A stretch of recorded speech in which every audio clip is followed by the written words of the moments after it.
Assets of water and sewerage facilities in Central Province are handed over to Central Utilities Company. Deputy Minister of Ministry of Housing Mohammad Faiz and Managing Directors of Central Utilities Company Abdullah Jamil signed the agreement. Under this agreement, utilities services in Dal Kudahuadu, Dal Midu, Faf Nilandu and Mimuli will be provided by the Central Utilities Company. Sewerage system in Mimumuli is yet to be complete, but Abdullah Jamil said that the services in Muli will be in operation soon. Managing Director of Central Utilities Company Abdullah Jamil said that utilities services are costly but assured that the company will try to keep their service at an affordable rate for the people. He added that the civil servants in the utility centers will not lose their job with a change of services to the utilities company. He said the current staff will be given choice to work in the utilities company or to transfer their job to another civil service institute.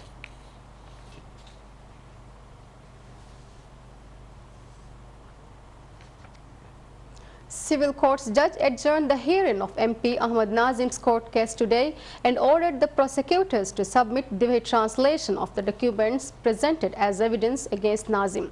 Trial against the Vice Speaker of the Parliament, Ahmad Nazim, resumed today after 5 months. In today's hearing, Civil Court judge said that the documents in English which were presented to the court by the prosecutors need the translation to be accepted by the court.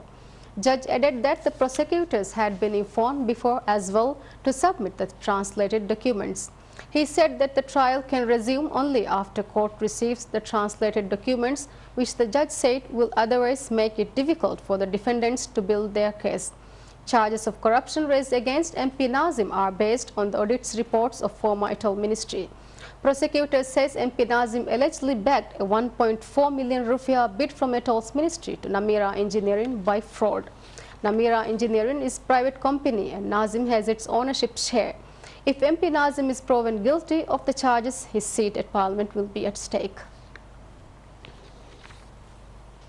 Civil Court orders the President to appoint Hassan Lutfi to Anti-Corruption Commission within 30 days.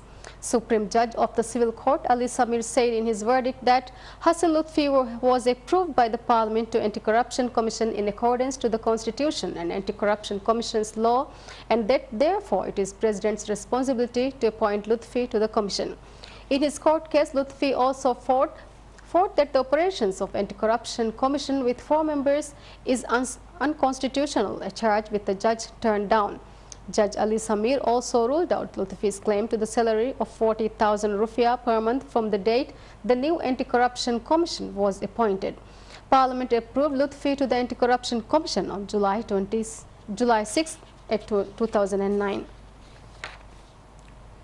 30 students are awarded higher studies scholarship from the Zakat Fund. Over 780 students applied for the scholarships, out of which 30 students were chosen based on their qualifications and financial status. Islamic Ministry informed that the applications were processed and ranked with consultation from Ministry of Human Resources, Youth and Sports. Among the 30 students who received scholarships, 20 students will get full financial support to complete higher education. 10 students were chosen from the applicants who are already enrolled in higher education programs. A total of 7 million Maldivian rupiah was allocated from Zakat Fund for the scholarships. Speaking at a ceremony held last night to award the scholarships, Minister of Islamic Affairs Dr. Abdul Majid Abdul Bari said that he hopes that winners of the scholarship will make best of the opportunity they are offered. President Mohammad Nasheed returns to Male after concluding his visit to Nafaro. During his visit, the President launched a housing project to build 25 row houses in Nafaro. The President also attended a session on developmental projects planned for Nafaro. During his trip to Nafaro, President Mohammad Nasheed officially launched housing project in Nafaro to build 25 row houses. The President laid foundation stone of the row houses after a function to sign agreements to construct the row houses. The 25 row houses are being built under the government's housing scheme to develop 10,000 housing units at reasonable prices, which is one of the key pledges of the government. The projects in Nafaro will be undertaken separately by Amin Maldives Private Limited, Amin Construction Private Limited and Swift Engineering Private Limited. The agreements require these companies to begin mobilization work within 21 days after signing the agreements. The two-story houses will have a living room, dining area, toilet and storage area in the first floor and 3 bedrooms in the second floor. Speaking in Lavin in Nafaru, President Mohammad Nasheed has revealed that the government could restore the civil service salaries to previous level before the end of this year. In 2009, the government reduced the salaries of civil servants by 15% as a result of the economic downturn, promising restoration of salaries when the government revenue reached Rupiah 7 billion mark. In his address to the people of Nafaru, the president said the government was hopeful reaching the goal of 7 billion Rupiah mark before the end of this year. Therefore, he expressed his hope that civil service pay could be restored to the level they were before the reduction of 15%. Noting that the government was able to achieve its target with the support of civil servants, he thanked all civil servants for the great sacrifice they made.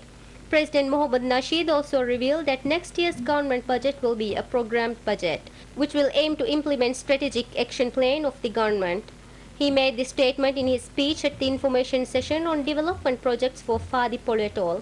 The president said based on past 2 years' experience, he believed that the Maldives could double its GDP within a short period.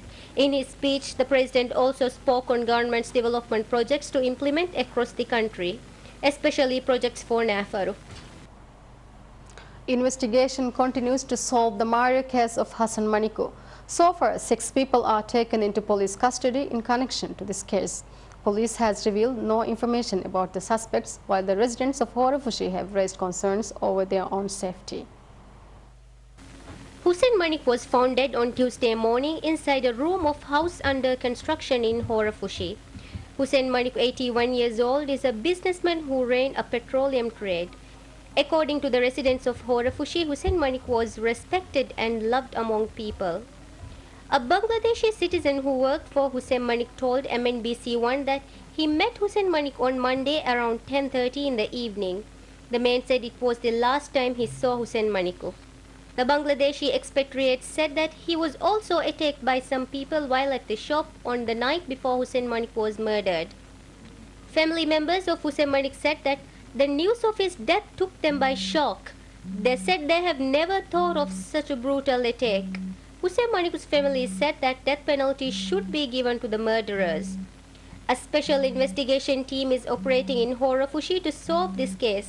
Police revealed earlier that Hussein Manik was killed by a brutal attack.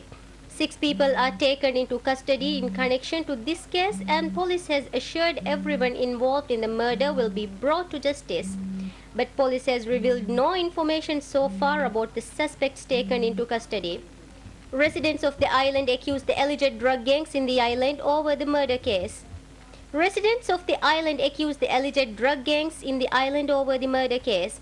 In a backfire, people have vandalized and set fire on some places used by the gangs. Witnesses report that 3 of the people arrested by the police were at one place when the locals vandalized that place. Armenia School held a parade to celebrate their 66th anniversary. The parade consisted with school's higher-ranking students, school band, scout, guide and cadet squad, including a flag drill and a ribbon dance as well.